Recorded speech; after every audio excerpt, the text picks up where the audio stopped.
Ang buhay natin, di natin hawak. Di natin alam ang buhay natin. Isang kisap mata, pwede tayo mamatay. Pwede tayo mawala sa mundong ito. Ngayon, kausap ko kayo. Nagsasalita ako dito. Di nyo alam, baka bukas makalawa. Patay na ako. Di na nyo ako makikita. Di natin alam, sa pagtatrabaho ko, madisgrasya ako. Kaya'y masagasaan ako. Kaya'y makidlatan tayo, makulugan. Bangungutin tayo. Hindi na tayo makagising sa kinumagahan, di ba? Pwede mangyari ang lahat ng yon sa buhay natin. Kung hindi tayo magbabalik loob sa Panginoon, kumusta? Kung maratnan tayo ng ating kamatayan at hindi tayo nagbalik loob sa Panginoon, hindi tayo na nagsisi sa ating mga kasalanan, matik po tayo doon nilagay sa dagat-dagatang apoy sa impyerno.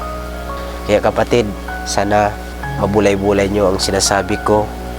Hindi sasabi nagsasalita ako ng ganito na matuwid ako, malinis ako. Isa lang din po ako makasalanang tao, nagkakasala sa Panginoon. At marami po din akong kasalanan sa harapan ng Panginoon. Pero sa tulong at gabay ng Panginoon, alam ko makasalanan ako, pero pinapakumbaba kong sarili ko at nanghingi ako ng kapatawaran sa harapan ng Panginoon upang linisin ako ng banal na Espiritu ng Panginoon. Hindi po ako perpektong tao, mga kapatid.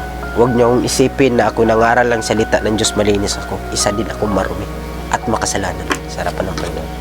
Pero kapatid, hindi ko yan iniisip yan. Ang iniisip ko, yung manghingi ako ng kapatawaran at magpakumaba sa harapan ng Panginoon sa lahat ng gawa kong kasalanan. At alam ko na si Lord handang magpatawad sa lahat ng aking nagawang kasalanan. Kapatid, maraming salamat.